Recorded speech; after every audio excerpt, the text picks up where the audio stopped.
Welcome back to the True North Network, where my name's Ellis Johnson. I bring to you your Thursday night preview. And that's right, we got Week 14 coming up right now. I can't believe it already. And we've got two teams here on very different trajectories. You have the Raiders, who are on a little bit of a hot streak right now, trying to push for playoffs. We have the Rams, who just picked up Baker Mayfield, I guess. And that's kind of weird, but they're an absolute dumpster fire. So let's get right into it. Here are your injuries. Now, injuries are something we had a lot of last week, and I really hope a speedy recovery to all those who are injured.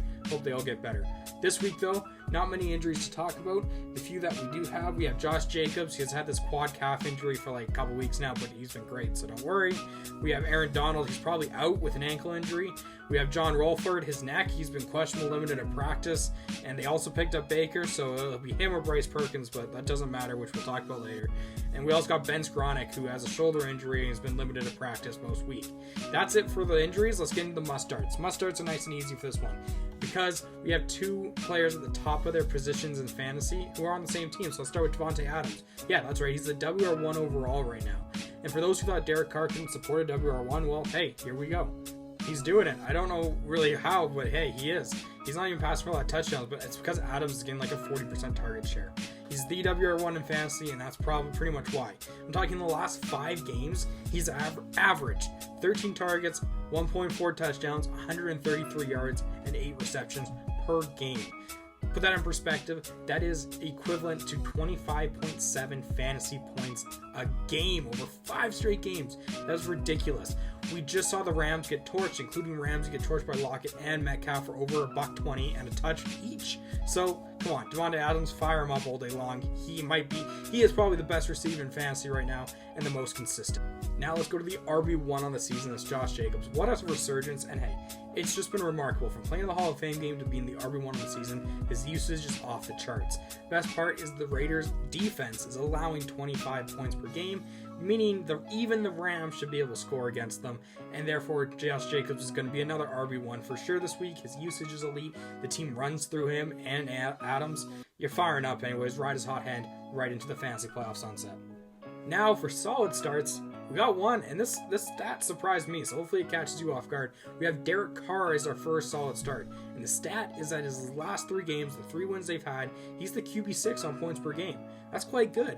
And the fact is like I said with Jacobs, is this Rams team might actually be able to score on the Raiders. They can't really score a lot, but they could score on the Raiders. I mean, I think Carr's going to have to throw all throughout the game. I think he's a fringe top 12 option, especially when his 2 main guys in Adams and Jacobs are playing as well as they are.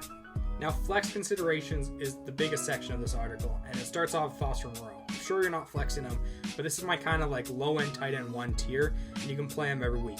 What's interesting with him is he's been super consistent. He doesn't have less than 28 yards in a game all season. But the thing is he doesn't really have a lot of upside. He's money at getting that 30 to 40, 30 to 50 yard range, which for a tight end position, hey, sign me up all day long. I think it's a fine week.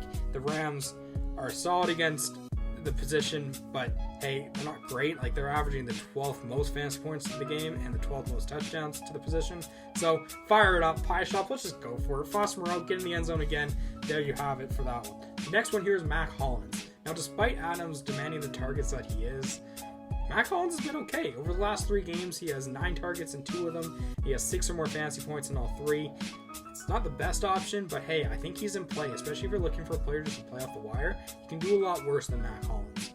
The last one to round out the section is Cam Akers. Now, this one's terrifying. I'm not going to lie. I have zero faith in this take completely, but you can't deny 72% snaps with a healthy Kyron Williams, and this Raiders team is allowing the 5th most fantasy points to the running back position. I'm not touching Cam Akers, but if you want to chase those points and you're desperate, I think he could be in play if you really want to.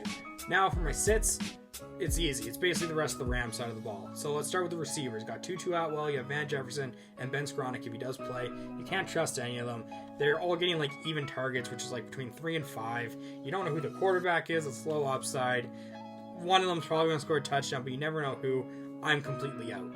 Also, the Rams quarterback. We don't even know who it's going to be, whether it's Bryce Perkins or John Wolford or Baker Mayfield. Probably not, but if it is him, we don't know. And all I have to say here is between Wolford and Perkins, neither have cracked 10 fantasy points all season. So there, that's all I have to say. Next up is Tyler Higbee. Now, he's been abysmal without Stafford, except he had that one game where he was okay. So in those 5 games without Stafford, he has 2.5 fantasy points in 2. He has 2 games with 6+ fantasy points and 1 game with a goose egg. So that's a risk. You can throw him in if you want, but I don't like that kind of risk, especially when your upside's 10 points and your floor's a fat 0. Lastly, Kyron Williams, you can't play him. Even though I don't like Akers, the fact is I don't know where the snaps are going, and you can't play him off of a 28% snap share like last week. And just like that, we're into Ellis's picks. Now, actually, we went 2-0 last week, which is the first time we've done it in a while, so that was really nice. So here we are. We have our Thursday night matchup, and this is a tough one. It's a tough one because we don't really know what we're going to get on either side. Well, we think we're going to get with the Raiders, but the Rams, it's hard to go against Sean McVay, but they've been bad. They just had a very nice matchup against Seattle, and they did quite well. They lost in the final seconds of the game, but come on. The Raiders are looking the part. I don't like that it's -6, but hey, give me the 2 field goals. I just believe in their offense more than I can even think about John Wolford or Perkins here.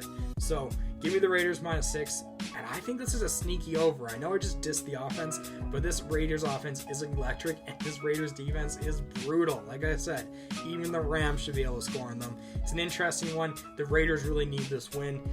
The Rams, I don't even know what they're doing with their life, but there you have it. Raiders -6. Give me the over 43.5, and Foster Moreau's getting the end zone. Have a great week, everybody. I'll see you in week 15. My pretty baby kissed another. Stop my dad up on my feet.